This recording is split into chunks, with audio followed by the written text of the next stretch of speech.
जय माता दी दोस्तों, मैं हूं आपका होस्ट आकाश और आपका फिर से स्वागत करता हूं अपनी एक और नई वीडियो में। ऐसा कहा जाता है कि माता वैष्णो देवी की यात्रा सिर्फ वही लोग कर सकते हैं जिसे मां ने स्वयं अपने पास बुलाया हो। हमें भी ये सौभाग्य मिला। इस वीडियो में हम आपको दर्शन कराने जा रहे हैं पवित्र माता वैष्णो देवी मंदिर के, साथ ही साथ आपको देने जा रहे हैं कंप्लीट इन्फॉर्मेशन इस यात्रा से जुड़ी। आप इस यात्रा में कब आ सकते हैं, यात्रा में कितना समय लगता है, यात्रा में आपको कौन कौन सी सुविधाएं मिलने वाली हैं और कितना खर्चा आपका लगने वाला है, सारी इन्फॉर्मेशन आपको इस एक वीडियो के अंदर मिलने वाली है। इस वीडियो में हमने कवर किया है संपूर्ण वैष्णो देवी यात्रा को, तो इस वीडियो को अंत तक जरूर देखें। अगर आप हमारे चैनल पर नए हैं तो इसे सब्सक्राइब कर लें। ये वीडियो अगर पसंद है तो एक लाइक भी जरूर करें, कमेंट्स में जरूर लिख दें जय माता दी। तो चलिए दोस्तों, अब बिना किसी देरी के शुरू करते हैं इस पावन यात्रा को। दोस्तों, इस यात्रा को हमने शुरू किया था अपने घर नई दिल्ली से। इस समय हम हैं नई दिल्ली स्टेशन पे और यहाँ से हम लेने जा रहे हैं उत्तर संपर्क क्रांति एक्सप्रेस, जो हमें नई दिल्ली से श्री माता वैष्णो देवी कटरा स्टेशन तक लेके जाने वाली थी। आज था दिन 26 अप्रैल 2026। दोस्तों, अगर आप आने वाली गर्मियों की छुट्टी में अपने परिवार के साथ वैष्णो देवी यात्रा की प्लानिंग कर रहे हैं तो ये वीडियो आपके लिए काफी खास होने वाली है, क्योंकि इस वीडियो में आपको मिल जाएगी वैष्णो देवी की लेटेस्ट कंडीशन, अगर आप अपनी यात्रा की प्लानिंग कर रहे हैं तो। फिलहाल अब हम अपनी ट्रेन के अंदर आ चुके हैं। हमारा रिजर्वेशन इस ट्रेन के सेकंड एसी कोच में था। इस ट्रेन का टाइम था नई दिल्ली से रात के 8:50 पे और ये ट्रेन हमें सुबह 7:50 पे कटरा स्टेशन पहुंचाने वाली थी। लीजिए, अब हमारी ट्रेन नई दिल्ली स्टेशन को छोड़ चुकी है। यात्रा में तकरीबन 11 घंटे का समय लगने वाला था। सिर्फ रात भर की बात थी और सुबह होते ही हम कटरा स्टेशन पहुंचने वाले थे। अगर आप दिल्ली से कटरा तक जाना चाहते हैं तो उत्तर संपर्क क्रांति एक काफी अच्छा ऑप्शन वहां के लिए माना जाता है। हमारी ये 11 घंटे की यात्रा कब पूरी हो गई हमें पता भी नहीं चला। लीजिए, अब सुबह हो चुकी थी और सुबह के 7:50 पे हम पहुंच चुके थे श्री माता वैष्णो देवी कटरा स्टेशन। कटरा स्टेशन की इन भव्य तस्वीरों को आप देख सकते हैं। यहाँ पहुंचते ही अपने आप में एक अलग एहसास आपको होने लगता है।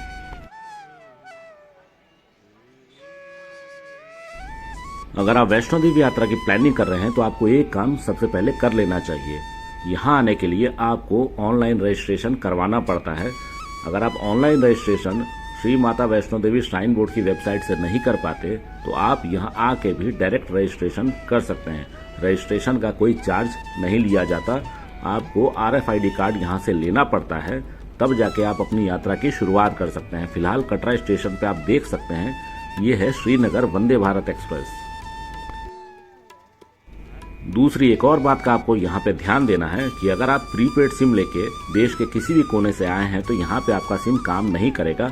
आपको यहाँ से जम्मू कश्मीर का लोकल सिम लेना पड़ता है। कटरा स्टेशन पे अगर आप रुकना चाहें तो यहाँ पे भी काफी अच्छे गेस्ट हाउस अवेलेबल है। फिलहाल अब जो आप लाइन देख रहे हैं ये उन लोगों की लाइन है जो ऑनलाइन रजिस्ट्रेशन करा के नहीं आए, तो आप स्टेशन से भी अपना RFID कार्ड ले सकते हैं यात्रा करने के लिए।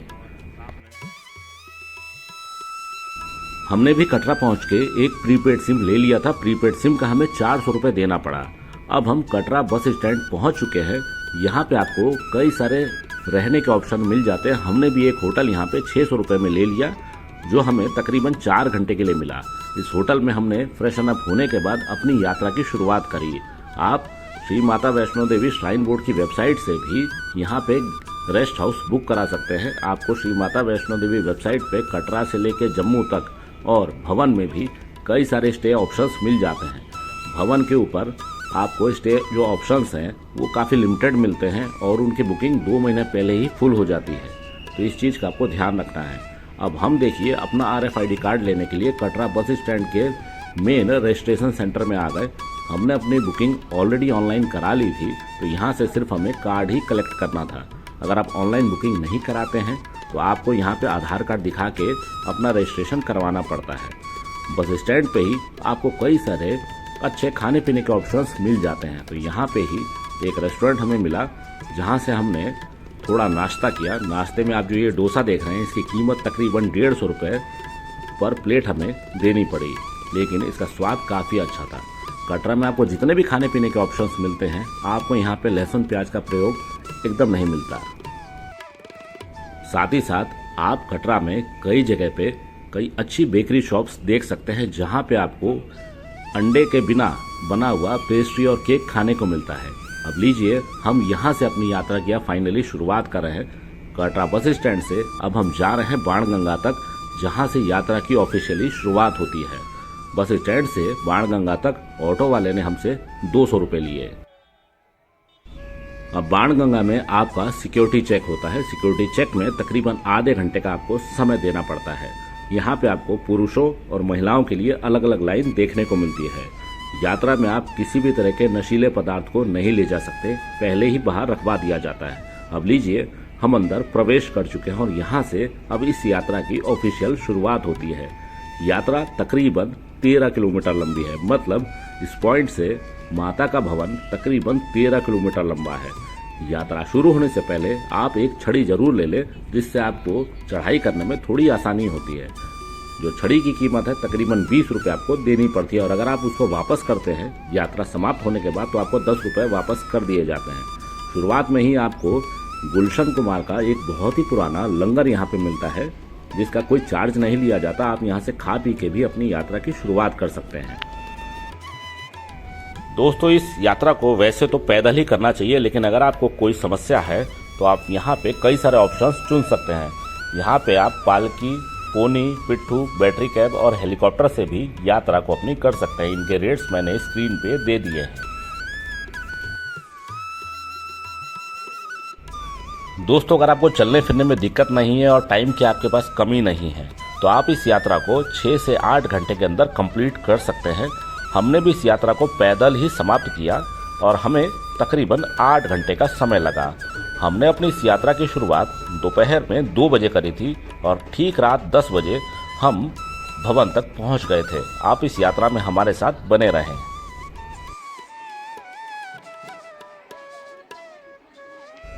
इस वीडियो में हम आपको हर उस बारीक डिटेल को बताने की कोशिश करेंगे जो आपके लिए बहुत ज़रूरी हो सकती है इस यात्रा में।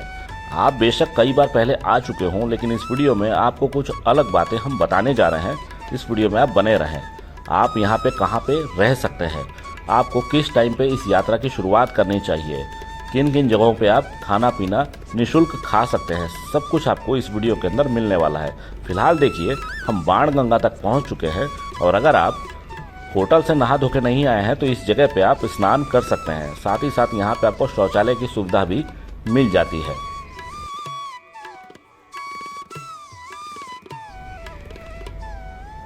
आपको यहाँ पे कई सारे स्टूडियोज मिलते हैं जहाँ पे आप फोटो खिंचा सकते हैं। अब देखिए दोस्तों, ये है शुभ्रा भवन, जिसकी शुरुआत हाल फिलहाल में ही हुई है और यहाँ पे आपको निःशुल्क भोजन मिल जाता है। यात्रा शुरू होते ही तकरीबन आधे घंटे के अंदर आप यहाँ तक पहुँच सकते हैं और यहाँ पे आपको फ्री चाय, साथ ही साथ फ्री खान पान की सुविधा मिल जाती है। और यात्रा शुरू होने में जो हल्की फुल्की आपको थकान होती है, तो यहाँ पे आपको पंखे भी मिल जाते हैं और बैठने की अच्छी व्यवस्था भी मिल जाती है। आप यहाँ पे 15 से 20 मिनट बिता सकते हैं अपने।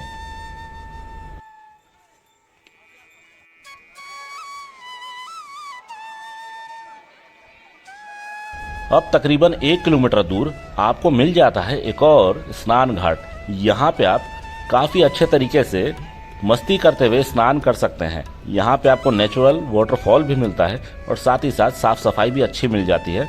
आप यहाँ पे नहा सकते हैं। और देखिए, अब आ चुका है इस यात्रा का पहला घुमाव, जहाँ पे आपको मिलता है गीता मंदिर। और यहाँ से अब एक तरह से आप कह सकते हैं खड़ी चढ़ाई की शुरुआत होती है और रास्ते में ही आपको कई सारे मंदिर भी देखने को मिल जाते हैं छोटे छोटे। हमने अपनी यात्रा तकरीबन 1.5 किलोमीटर संपूर्ण कर ली थी और अब हम पहुंच चुके हैं इस यात्रा के पहले मुख्य मंदिर में, जिसे कहा जाता है चरण पादुका मंदिर। ऐसा माना जाता है कि इस स्थान पे माता के चरण के निशान आज भी मौजूद हैं। दोस्तों, एक बार कमेंट्स में जरूर लिख दें जय माता दी। यात्रा शुरू हुए तकरीबन 1 घंटा हमारा हो चुका था। दोपहर का समय होने के कारण गर्मी काफ़ी ज़्यादा लग रही थी, तो चरण पादुका में ही ठीक मंदिर के सामने आपको ये एक अच्छा सा रेस्टोरेंट मिल जाता है। यहाँ पे हमने थोड़ा आराम किया, बच्चों ने यहाँ पे मैगी खाई और हमने भी यहाँ पे खाना पीना खाया। खाने पीने का स्वाद काफ़ी अच्छा था और रेट भी इसके जायज़ थे। मैगी का रेट 40 रुपये पर प्लेट यहाँ पे लिया गया और राजमा और रोटी भी हमने यहाँ पे ली, जिसका तकरीबन 150 रुपये हमें देना पड़ा। अब धीरे धीरे कटरा शहर काफ़ी नीचे होता जा रहा था, हम ऊंचाई हासिल करते जा रहे थे और आप देख सकते हैं ऊपर से कटरा का ये नज़ारा। दोस्तों, वैष्णो देवी यात्रा की एक और इम्पोर्टेंट अपडेट आपको बता दें कि माता के दर्शन आप कह सकते हैं 24 घंटे खुले रहते हैं। मतलब आप 24 घंटे माता के दर्शन कर सकते हैं। सिर्फ आरती होती है यहाँ पे 2 टाइम, जिस समय दर्शन को थोड़ी देर के लिए बंद कर दिया जाता है। सुबह के समय आरती का टाइम है 5:30 बजे से लेकर 7:30 बजे तक और शाम के समय ये आरती होती है तकरीबन 7 बजे से लेकर 8:30 बजे तक। उस वक्त दर्शनों को रोक दिया जाता है, अदरवाइज दर्शन 24 घंटे माता के होते हैं। और ऐसी व्यवस्था देश के बहुत ही कम मंदिरों में मौजूद है, जहाँ पे आपको किसी भी समय आप आएँ तो बहुत अच्छे तरीके से दर्शन हो जाते हैं।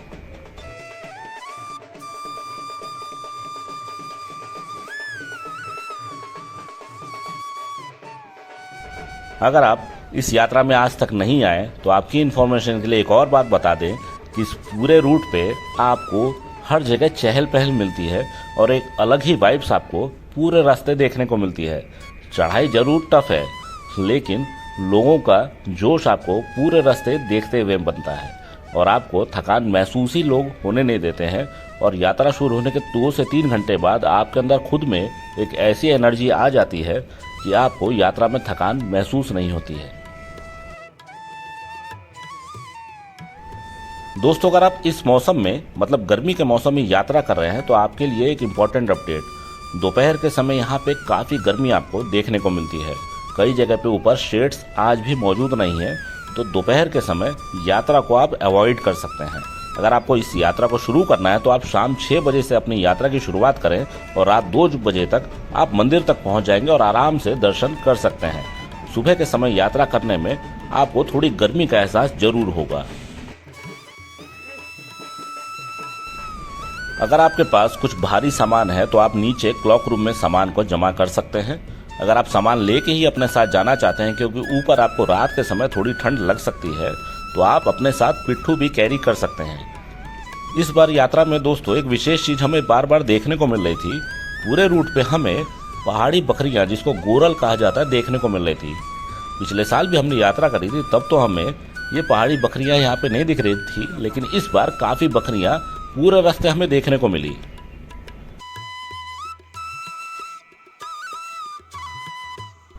दोस्तों, आप ये वीडियो किस शहर से देख रहे हैं और आपने आखिरी बार वैष्णो देवी यात्रा कौन से समय करी थी, किस साल में करी थी, प्लीज कमेंट्स में हमें जरूर बताएं। दोस्तों, अगर आप पैदल इस यात्रा को कर रहे हैं तो आपके पास उसमें भी 2 ऑप्शन होते हैं। आप नॉर्मल ट्रैक करके भी इस यात्रा को प्लेन रास्ते से कर सकते हैं, थोड़ा लंबा रूट वो पड़ता है और बीच बीच में आपको कई जगह पे सीढ़ियाँ भी देखने को मिलती है। सीढ़ियों के जरिए अगर आप इस यात्रा को करते हैं तो थोड़ा शॉर्टकट आपको लेने को तो मिल जाता है, लेकिन उसमें थकान आपको हो सकती है। और हृदय रोगियों के लिए, दिल के मरीजों के लिए सीढ़ियाँ सेफ नहीं है। तो अगर आप सीढ़ी चढ़ सकते हैं और आपको दिक्कत नहीं होती तो आप सीढ़ी से थोड़ा और जल्दी भवन तक पहुँच सकते हैं, ये आपको देखना है। और पूरे रास्ते आपको 3 से 4 बार अपने सामान की जाँच करवानी पड़ती है।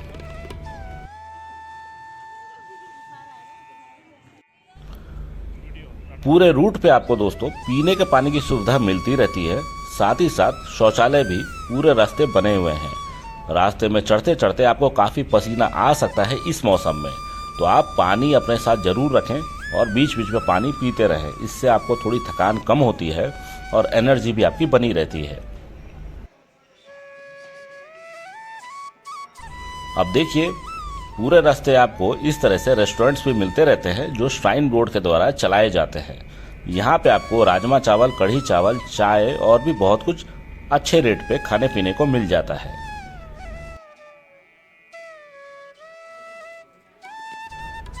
दोस्तों, माता वैष्णो देवी की यात्रा कठिन तो है, लेकिन पूरे रास्ते आपको खाने पीने की सुविधा मिलती रहती है और आपके साथ हमेशा हजारों की तादाद में भक्त आगे चलते रहते हैं और जयकारा लगाते रहते हैं, जिस वजह से इस यात्रा का जवाब नहीं है।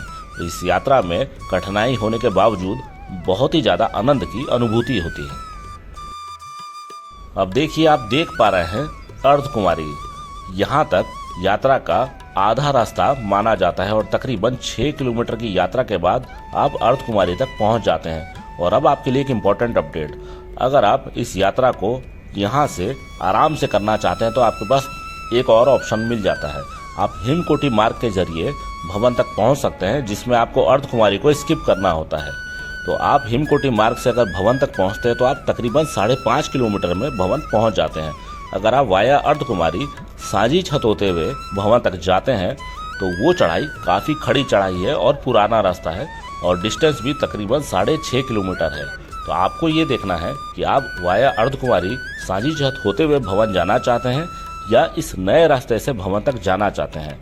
जो भी खड़ी चढ़ाई थी वो आपको इसी पॉइंट तक मिलती है। इसके बाद जो ये रास्ता भवन तक आपको लेके जा रहा है ये काफ़ी ज़्यादा प्लेन है, मतलब यहाँ पे आपको खड़ी चढ़ाई बहुत ही कम देखने को मिलती है और यहाँ से एक तरह से आप कह सकते हैं कि आप आराम से भवन तक पहुँच सकते हैं। और यहीं से अगर आप बैटरी कार बुक करते हैं तो आपसे 450 रुपये लिया जाता है और बैटरी कार भी आपको इस रूट से भवन तक लेके जाती है। आप देखिए, जैसा मैं बता चुका हूँ, पूरे रास्ते आपको खाने पीने के ऑप्शंस मिल जाते हैं। और यहाँ से देखिए दोस्तों, एक और रास्ता आपको दिख रहा है। अगर आप यहाँ से कटरा तक जाना चाहते हैं तो प्लेन रास्ते से होते हुए भी आप कटरा तक वापस जा सकते हैं या कटरा से इस पॉइंट तक आ सकते हैं।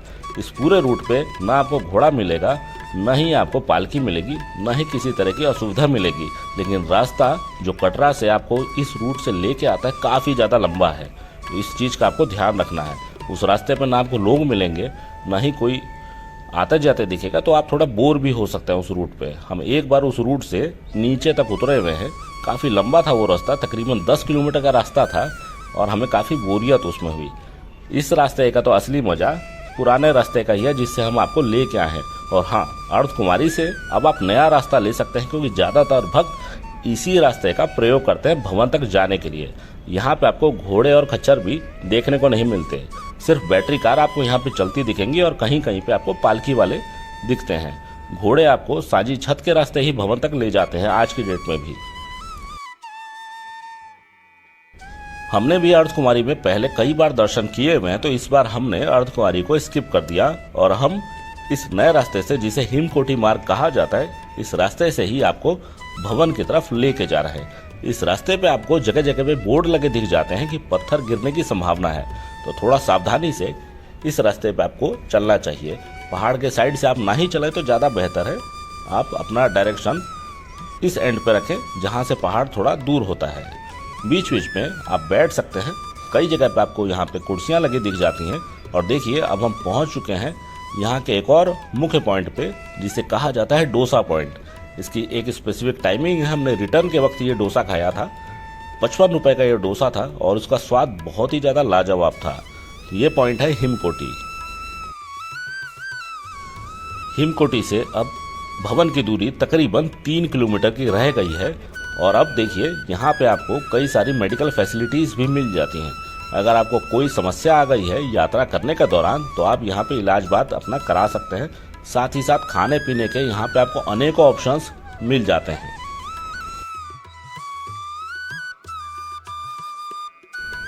इस समय शाम के 7:30 बज चुके थे और अब अंधेरा होने जा रहा था।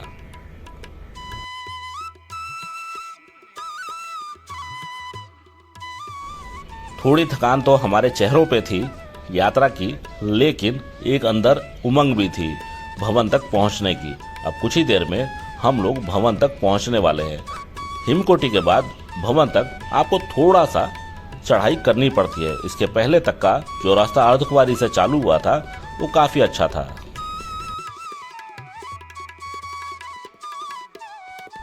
यात्रा के दौरान आपको हर जगह पे रिफ्रेशमेंट के ऑप्शंस मिल जाते हैं। आप चॉकलेट्स खा सकते हैं, उससे आपको थोड़ी एनर्जी मिल जाती है। चाय कॉफ़ी पी सकते हैं और कोई स्नैक्स भी खा सकते हैं। पूरे रूट पे आपको इस चीज़ की सुविधा यहाँ पे मिल जाती है।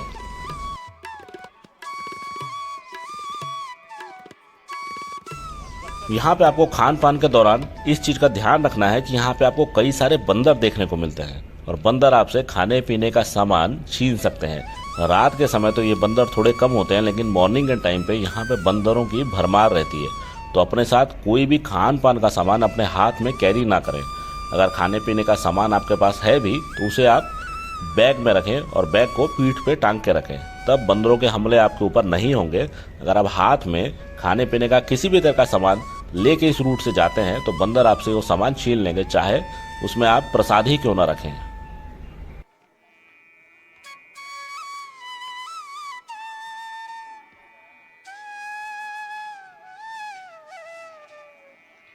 भवन की दूरी अब तकरीबन 1.5 किलोमीटर यहाँ से रह गई थी। और देखिए दोस्तों, इस यात्रा में हमें पहली बार दर्शन हो गए माँ के पावन भवन के। एक बार कमेंट्स में जरूर लिख दें जय माता दी। भवन देखते ही भक्तों के अंदर एक अलग ही जोश आने लगता है, क्योंकि इतनी कठिन यात्रा के बाद आप इस पॉइंट तक पहुंचे हैं और यहाँ पहुंच के आपको आपकी मेहनत सफल लगती है। भवन अभी भी तकरीबन 1.5 किलोमीटर दूर था, लेकिन इसकी पहली झलक हमें इस पॉइंट से दिख गई थी।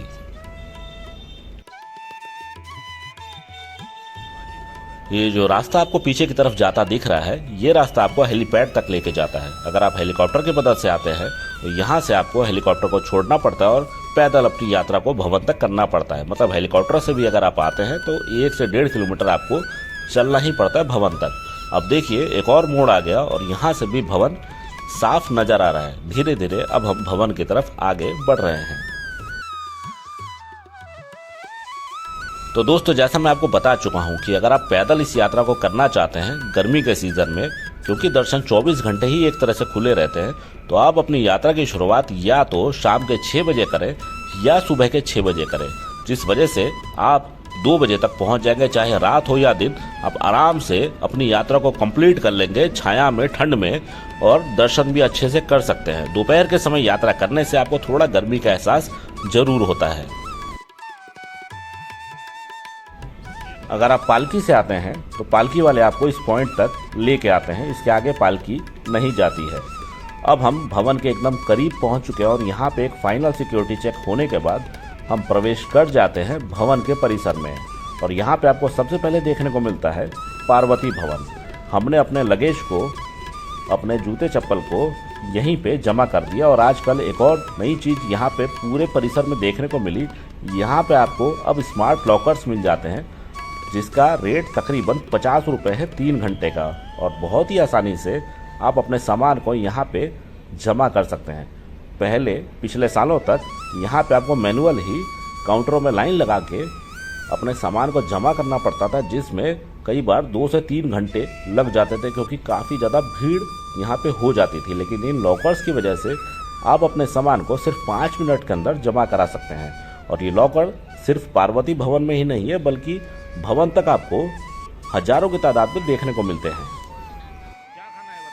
दोस्तों, तकरीबन रात के 10 बजे हमने माँ के पवित्र मंदिर के दर्शन कर लिए थे। दर्शन में हमें मात्र आधे घंटे का समय लगा था। व्यवस्था दर्शनों की बहुत ही ज़्यादा अच्छी थी और बहुत ही शानदार स्काई वॉक बना हुआ है, जिस वजह से आपके दर्शन अब बहुत ही आसानी से हो जाते हैं।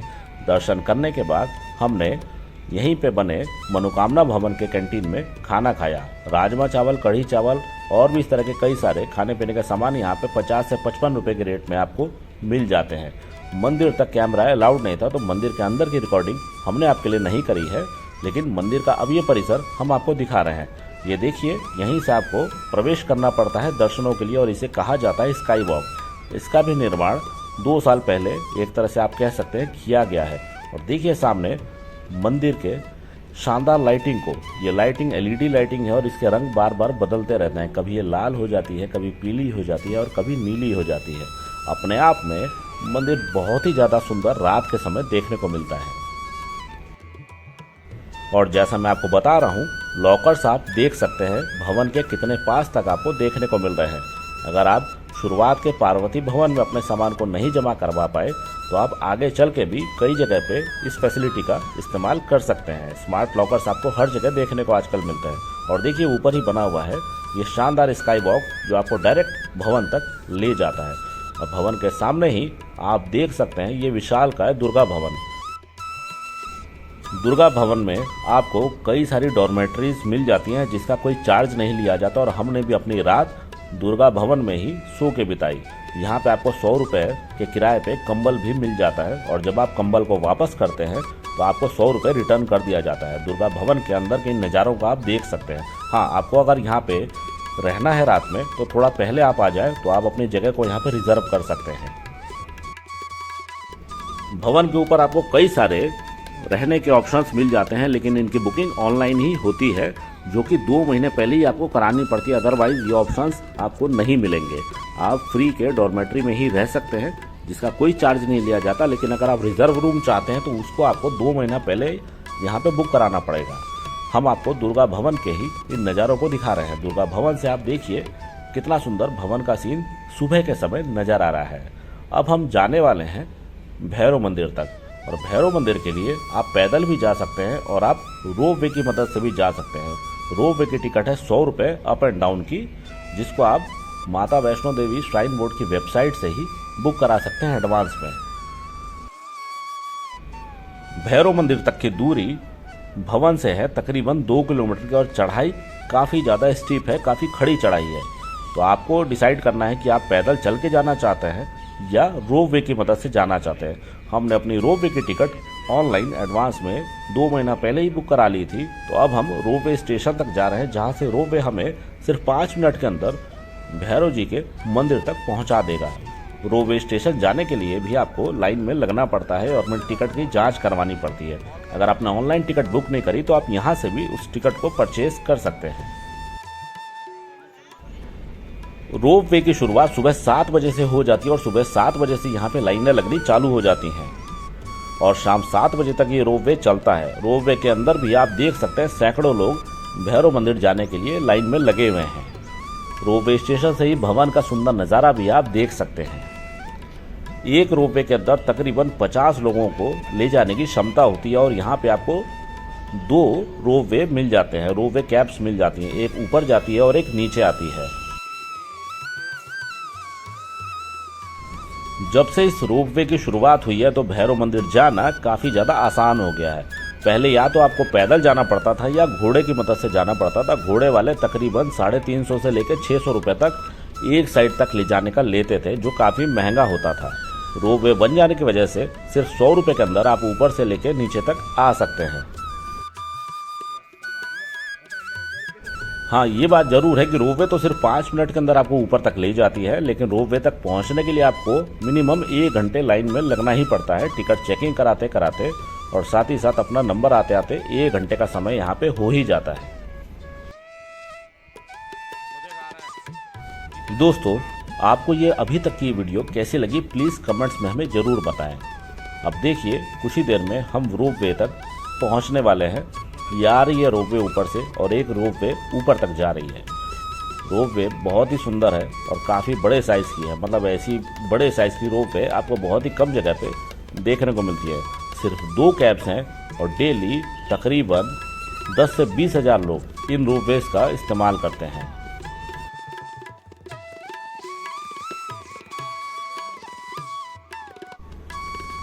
बस अब हमारा नंबर आ चुका था, और जितने लोग आप देख रहे हैं सारे लोग एक बार में एक कैब के अंदर समा जाते हैं। अब ये रोप वे सिर्फ 3 से 4 मिनट के अंदर आपको भैरव मंदिर तक पहुंचा देती है।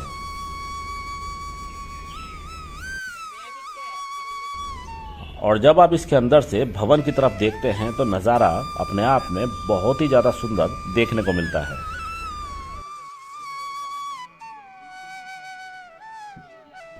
दोस्तों, माता के भवन की जो ऊंचाई है समुद्र तल से वो है तकरीबन 5200 फीट की, और भैरव मंदिर की ऊंचाई है तकरीबन 6600 फीट की। मतलब ये रोप वे 3 मिनट में आपको 1400 फीट की ऊंचाई पे ले जाता है। और जब इस जगह पे बर्फ़ पड़ती है तो ये नज़ारा अपने आप में बहुत ही सुंदर देखने को मिलता है।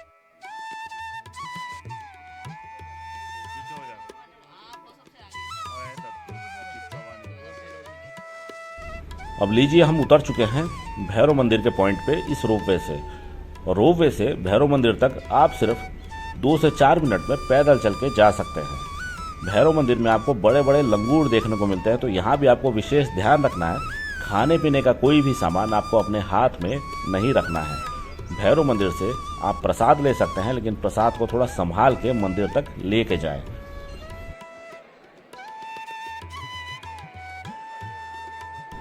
भैरव मंदिर में भी 7 से 8 के बीच में सुबह आरती होती है, जिस वजह से यहाँ पे दर्शनों को रोक दिया जाता है और जिस वजह से आप यहाँ पे कई सारे भक्तों की भीड़ देख पा रहे होंगे एंट्री के लिए।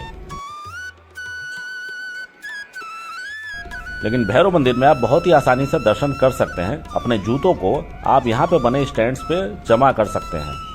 और अब हम दर्शन के लिए आपको अंदर लेके जा रहे हैं। आप देख सकते हैं मंदिर में अभी सैकड़ों भक्तों की भीड़ लगी हुई है, क्योंकि जैसे मैं आपको बता चुका हूँ यहाँ पे आरती हो रही थी, तो वैष्णो देवी की तरह ही यहाँ भी दर्शनों को उस देर रोक दिया जाता है, जिस वजह से थोड़ी सी गैदरिंग यहाँ पे हो जाती है। लेकिन हमारे भी दर्शन 15 मिनट के अंदर हो ही गए थे। दोस्तों, भैरव मंदिर की ऊंचाई है 6600 फीट की। इस जगह चाहे आप साल के किसी भी समय आए, आपको यहाँ पे ठंडी देखने को मिलती है। अर्धकुमारी की ऊंचाई है 4800 फीट की, भवन की ऊंचाई है 5200 फीट की, कटरा की ऊंचाई है 2800 फीट की समुद्र तल से, और भैरव मंदिर की ऊंचाई है 6600 फीट की। और आप ये कह सकते हैं कि त्रिकुटा पर्वत का भैरव मंदिर सबसे ऊंचा पॉइंट है।